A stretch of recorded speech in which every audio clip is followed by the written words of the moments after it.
Hey folks, welcome back to Gaming Garbage. We'll take a look at games, chat about the gaming news in the industry, and of course, stream for fun. Today we're taking a look at the Bungie layoffs, and this is actually multi-layered. This is a deeper dive for the state of gaming. And not only are we going to be talking about the layoffs and what's going on with them, but we're also going to be talking about what's kind of going on with Sony, the deal that they made that Microsoft didn't, the legacy of Jim Ryan, the previous CEO, and the new CEOs that we have. And so there's quite a bit to chat about here. And let me just check my audio. Hopefully this is working. This has been a bear to actually get working today. I'm not sure exactly what's going on, but maybe 1 p.m. is a bad idea. And yeah, I think it's messing up again, isn't it? It won't even let me play it on my app. For Pete's sakes. Let me just close the app, try again. If I need to, I'll edit this out. I was able to do the Borderlands review, so I finally got that out of the way. That will be coming up soon. Testing 1, 2, 3. Hey, it actually sounds pretty good. Wonderful. So thanks for tuning in, folks. You can always like, sub, all that jazz. But hey, let's go ahead and dig into this state of gaming. I actually really enjoy doing these because these are just focused on digging into a little more of the industry, what's going on with companies, games, layoffs, whatever's going on. And I always have gaming news consolidated once a week, but we don't always do, of course, deep dives into that. We save the deep dives for right here at State of Gaming. So, as mentioned, okay, there's layoffs. We mentioned this in Gaming News Consolidated this week. Bungie had 220 layoffs, 155 moving to Sony Entertainment, and then another 75 going to a new studio. And it actually looks like we actually know what that is now, which is wonderful. I'll get into that later. Don't let me forget. So this is effectively removing 33% of the devs at Bungie. And this is huge because they're still supposed to be creating support for Destiny 2, which they won't need as much, but they're also going to be doing Marathon. And it's like, okay, how are you going to live service 2 games? Again, you're cutting out more story, which is great. But you're, 1 out of every 3 is losing their job or moving somewhere else and not going to be working on Marathon, not going to be working on Destiny. And so how are they going to keep this going? I really think, kind of the idea they have of new DLCs for Destiny 2 for the next couple of years and getting that out timely is going to be trouble, or they're really not going to be as big as maybe we think they are. They've already told us they're going to be smaller, but we also have data too on the Destiny player base on what they think about all of this, and it's in the numbers, folks. This is why we're having layoffs, so we're going to get into that too. But we also have Marathon as well, and that's going to be a bigger live service game. Think of it as like Rainbow Six Siege probably, or like Warzone or something like that, or COD multiplayer. Okay, we're gonna have stuff to buy and things to play and some whatevers and things to do. Yeah, my wife and I were coughing over here. We're hopefully getting over being sick. We're trying. But yeah, there's actually a bunch going on with this. With Bungie, its future, with Ryan, the past CEO, and the new CEOs. So let's continue on with the layoffs. So we know that the 75 are going to be going to a new studio to work on a project that's been in incubation for a while. If you didn't know, Bungie already has a incubation pillar, they call it, of employees that were working on something else, or maybe a project that's been started but is still in phase 1 or phase 2 and isn't really in active development. And so they're going over to this new studio to to build a sci-fi game. And oh, gravy, it looks like it's Project Gummy Bears. Gal, I hope I'm wrong. I hope they're wrong. The few news articles that I saw in this last night. I hope it's not Project Gummy Bears. Because, yeah, this is basically it's like a shooter, platformer, MOBA, all wrapped into one Frog-style game, whatever that means, set in a kind of just a comedy, funny, loving sci-fi environment. Like, I don't even really know what this is going to be. Again, it's supposed to have some multiplayer aspects, probably so they can live service it some. Y'all, if they're working on, if I was pulled off of Destiny to work on Project Gummy Bears, I would probably quit. I'd probably put in my 2 weeks notice and like, yeah, I'm gonna work somewhere else. This is, I don't have any passion for this whatsoever. So yeah, this is just a possibility, but y'all, I just can't. Oh man, I just can't imagine. That would be so awful. And again, it's another game that's probably not going to do well. Okay, it's just like Concord. That's literally coming out at the end of this month, and the numbers show that people don't care. People don't want it. Why pay $40 for a game you can play for free somewhere else? Ta-da! It's not rocket science, folks. It's unbelievable. And so what we do know is, with these layoffs, Sony bought Bungie for $3.6 billion just a few years ago, and it was agreed that if Bungie could continue to reach their goals, bring in the revenue, they could continue to stay as they are and work independently, and everybody could stay there and stuff. Well, that's not been the case. When Ryan retired, quote unquote, I don't believe he did. I think he was given the option. He's like, yeah, retirement at this age sounds good. Now, he already had been in the industry for a while. He's put in like 26 years, I think. So he's made his money. That's not the issue. But now he's retired back in the UK, probably enjoying the riots over there, as how messy that is. Shout out to Dexter.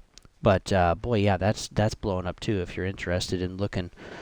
But yeah, he was made to retire basically at the end of May. New CEOs were starting on June 1st, and this was after finding out that Lightfall was a big miss. And they also lost 45% of their overall expected revenues for Destiny 2. Now, I don't remember what time period this was over. I don't remember if this was quarter to quarter or like Q2 of last year to Q2 this year. I don't remember exactly, but no matter how you slice it, they were losing money. And just before Ryan left, one of the new CEOs came in and was at Bungie and was talking to people and was talking with some of the leadership. And it's like that was a really big sign that probably layoffs were coming. And so, unfortunately, here they are. And this sucks. We learned, too, that Ryan was going to be replaced not just by one CEO, but actually two. So Sony is splitting up the workload here. We're going to have Nishino over platform business. So this is like consoles, accessories, services, etc. And then we have Holst over the studio business. So all the studios, the leads and game designers, the games themselves and the direction, the devs, all of that stuff. He's responsible for all that. So we really want to pay attention to Holst if you're interested in the games for the future of PlayStation. Personally, I agree that after Bungie had its revenue loss of 45%, and also there were other live service failures that Sony was having, Ryan's legacy of live service was a horrible idea. Because, again, it was all of these eggs in one basket, and it was definitely a mistake. And the revenue is definitely showing that since probably 22. And while some of these games, too, weren't live service, they also weren't hitting very well.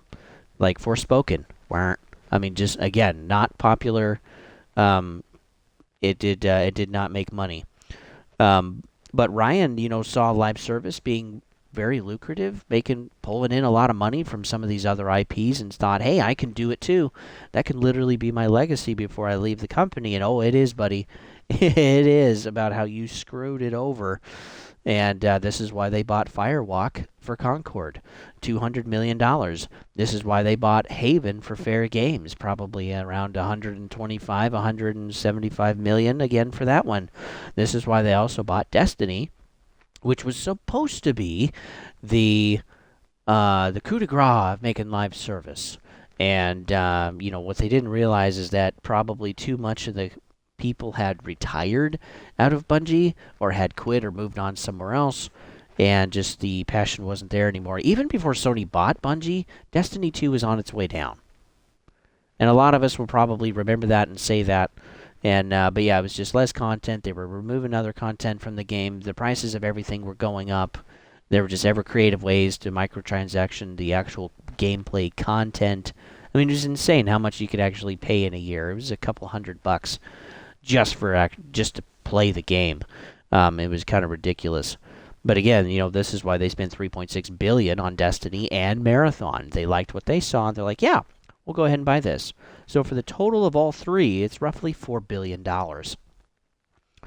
And so for Bungie, 3.6, Firewalk was around 200 million, and Haven is around probably 150-ish. But it is a AAA game, so we know it's got a big budget. So yeah, probably around 150-ish million dollars too for that. And so yeah, we're looking at right around $4 billion just to make these games. That's a lot of money to just be blowing down the drain. And none of these are doing well. Concord is not excited for. People have never heard of Fair Games. And then Destiny 2 has been losing its player base. We actually found out from an ex-employee, which I'll cover this a little more, but like the Final Shape sold less than Lightfall did. And that's crazy. That's crazy. And people, too, they're not excited for Marathon. I think they totally have something there that they could go for and enjoy, and there's lore there, too. There were multiple games in the early 90s, and they're not probably going to go that way. It's like, woohoo, live service shooter. Yay! Okay, we already have enough of those. And to pay money for another one just for some skins that we can't carry over to the next game you want us to buy, it's getting old. You know? It's getting old. Games are supposed to be fun, folks. Remember that. So this was a lot of money wasted. And looking at Sony's total value as a company, this was roughly about 5% of the total company's value that they just burned. Now, they still have these IPs, they still have these devs, some of them, because of the layoffs. But again, if these games don't kick off, like Firewalk Studios, if Concord doesn't do well, we can probably expect layoffs in 3 months. Which, guess when that is? Right around freaking Thanksgiving, baby. Wouldn't that be great to get your pink slip right then? Be like, oh, what am I thankful for? The opportunity to look for a new job, I guess. So yeah, these companies, they have to actually start producing.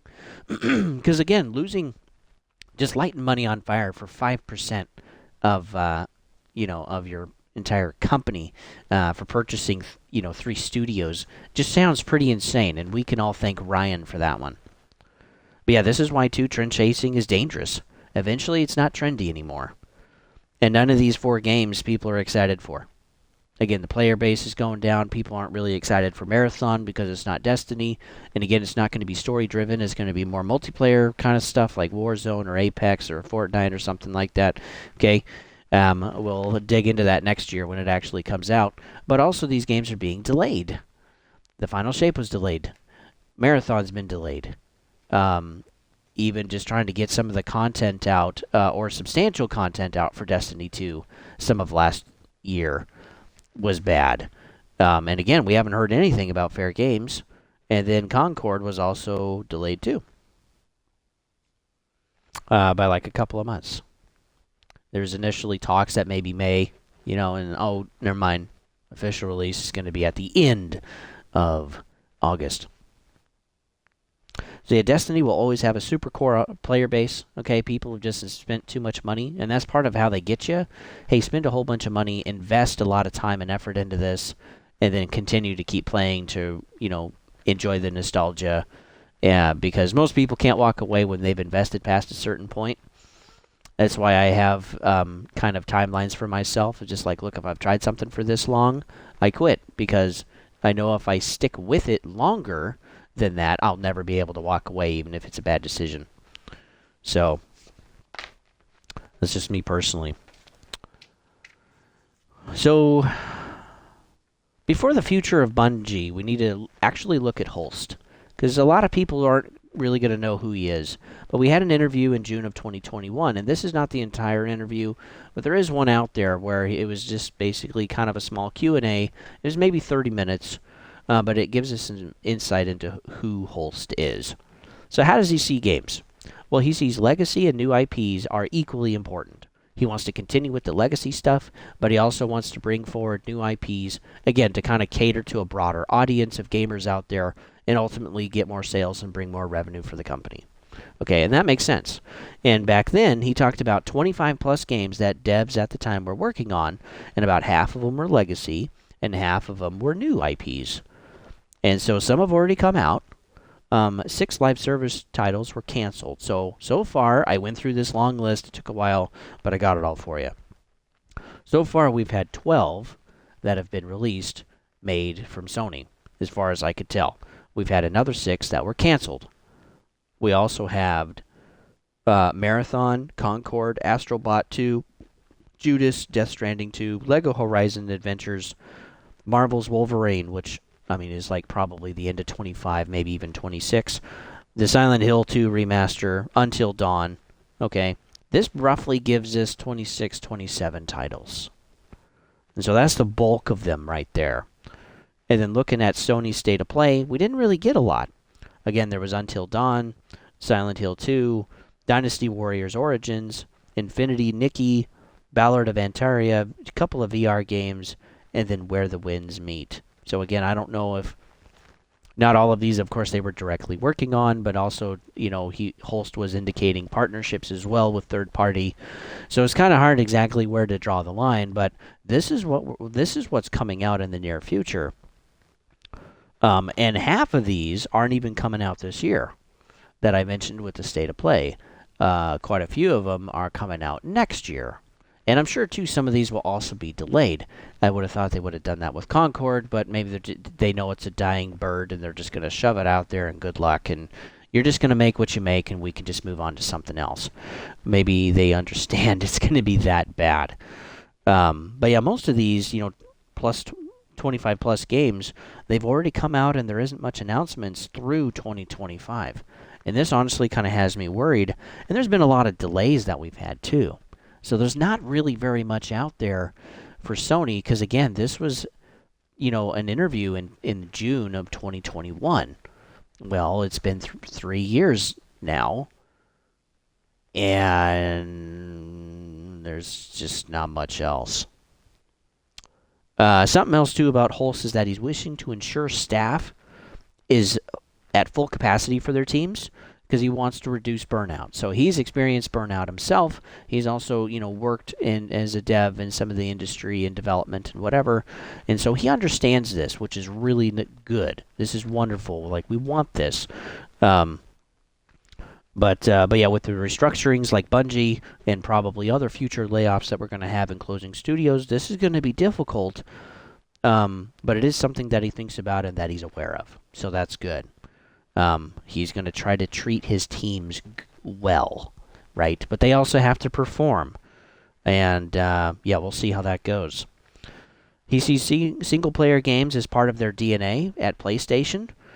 And, but he also thinks that single-player and multiplayer are both important to keep the audience engaged, again, broadly across PlayStation. And, again, they're not just looking at PlayStation anymore. We're also looking at PC ports. There's just a broadening of everybody right now of trying to get more revenue through the door because a lot of these companies, they are losing money. And I think the layoffs are examples of that, the cancellation of games and the closure of studios. If that's not enough to tell you that also the companies aren't doing well with this fun inflation and economy that we have, there's just not enough to go around, and I just don't think you're paying attention, okay? We're suffering, but these companies are too, and they're making decisions before they have issues. That's the goal. But again, some of these companies, they've had issues for years, and now they're closing. Now they're getting bought by somebody else, or they're shedding other IPs and other developer studios to somebody else that can maybe use them better than they can. Or, two, some of this stuff is just, just vaporizing. It's just gone, which is really sad all around, no matter how you look at it. Again, we've had more layoffs this year by far than all of the layoffs we had last year and in 2022 put together. It's crazy, folks. It's crazy, and we ain't done. We are not done. We have basically 4 more months left, and we are going to hear some more. You heard it here first. So I believe Holst ultimately will be a good head for PlayStation Studios. He seems to be more people-oriented than money.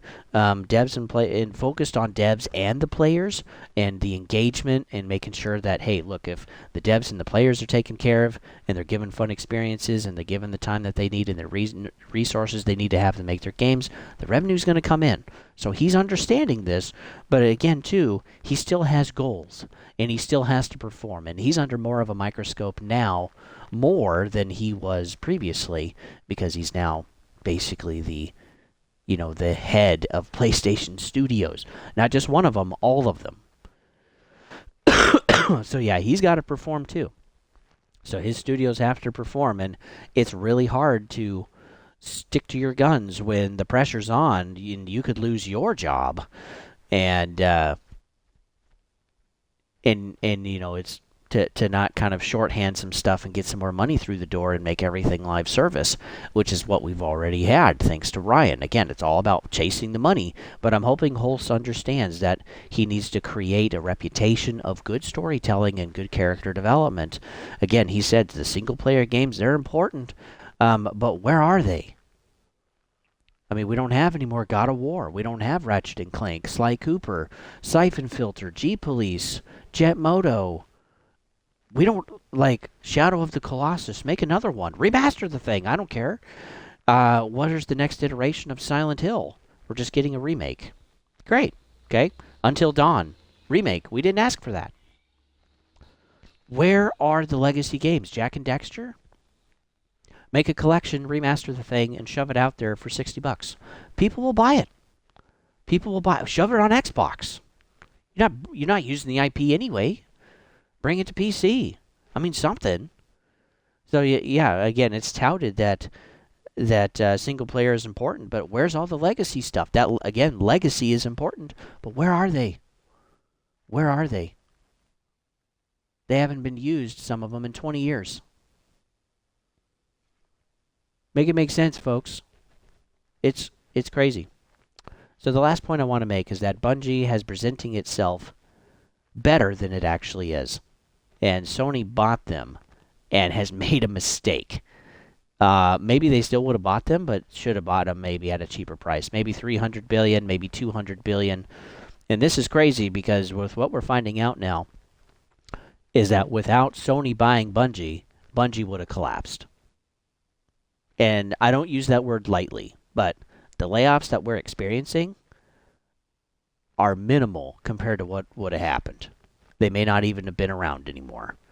And they've been surviving for 2-3 years now off of Sony's cash, and they're not bringing in money. So again, Sony is making changes, having these layoffs because they want to keep Bungie around.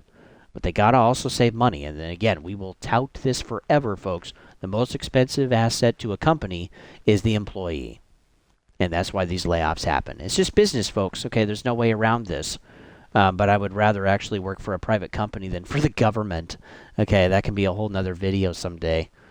But yeah, in 2021, Microsoft took a look at buying Bungie. Again, there were some issues, maybe buying them back. I kind of vaguely remember this. But Microsoft said no, there wasn't going to be a deal because they were burning cash too fast. So they bought Activision Blizzard instead.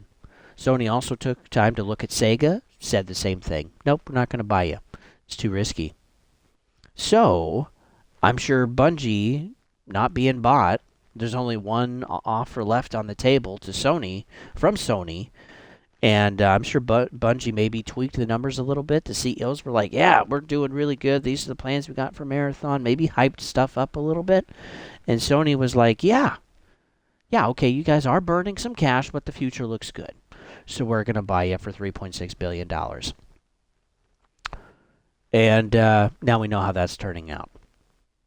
So, yeah, it just sucks. It just really sucks. Overall, the future looks really rough for Bungie. And they have to start performing with Marathon. Otherwise, yeah, I think they're done. Or they're going to be shrunk down to maybe a AA studio. Because, I mean, they're going from 1,300 devs to 850. Again, a third of their studio is going bye-bye in the next couple of months. The layoffs, they're getting severance, which is good. But yeah, you can't lose that many devs and not have it affect the development of your games. But I think, once they can make it through this year, once they can make it through 25, the future looks better maybe in 26. Because, again, we have PlayStation being split between two CEOs. We have someone that actually really cares and also plays games. Some that is going to overlook the studios. But, yeah, I would kind of, if it was me personally, I would just focus on getting through the rest of this generation and focus on PlayStation 6. making that launch a flippin' banger, baby. Flippin' banger. That's what I would be doing. I'd be like, look, we're focused on 27, 28 when the next gen console comes out, and get the dev kits. We're going to literally take a whole bunch of you just to work with them, just to see what's possible, and let's max it out as hard as we can and have a wonderful launch for PlayStation 6. That's what I'd do. But are they going to do that? I don't know. Hulse said, too, that they're still okay with supporting PlayStation 4 as long as people are buying their PlayStation 4 games. Half of the PlayStation player base on Call of Duty is from PlayStation 4. So does this also mean, with revenue issues, that companies like Sony, like Nintendo, like Xbox, are going to be making their games for past gen for longer? I mean, we got to think about when this stuff came out, folks. It's been well over a decade. I think 2011 or 2010, somewhere in there. Yeah, how long has it been? I wish I had looked it up now. Leave it down in the comments for me. But with that, folks, it's really messy. I don't think it's going to get better. I think, too, the future of games for PlayStation looks pretty bleak. But they understand what they need to do. Hopefully, they're making some changes. And hopefully they can turn it around, because I'm not excited for Concord. I don't want another Death Stranding 2. Okay, bring back the IPs you have sitting on the shelf. Dust them off, fix them up, innovate them a little bit, and just get them out there. Again, the majority of the player base today is millennials. And we grew up with the old stuff. And we're the ones that buy the nostalgia. It's not the teenagers. Again, understand your audience. We're like 45% of the player base. That's insane. That's a ton of us playing games right now. Men and women alike. It's what we did as kids. And so, if you have old IPs, whether you're Sony or someone else, maybe start bringing those IPs back. Because Forspoken, Redfall, Concord, we don't want to play this. We're not excited for it. And it's got to be more than just live service. Bring back the stories and develop the characters. So with that, folks, thanks for tuning in. Again, you can always like and sub. If you enjoy the content, go ahead and share. If you want more of the States of Gaming, we got a playlist for you. There's quite a few on there. And then we also have gaming news. We got a playlist for that as well. We're also going through Shadow of the Erdtree, which that one's been pretty fun. And then I'm playing through the Tomb Raider 1, 2, and 3 Remaster Collection, and that's been fun too. Don't forget, we also have a COD event coming up on the 25th on Sunday. That'll be 1 p.m. Pacific, 4 p.m. Eastern. Doesn't matter where you are in the world. If you're up and you got a copy of Modern Warfare 2 on Xbox, come join us. Come play. Let's fill the lobbies again. Let's chat and have a good time. And with that, folks, we'll see you guys on the next one.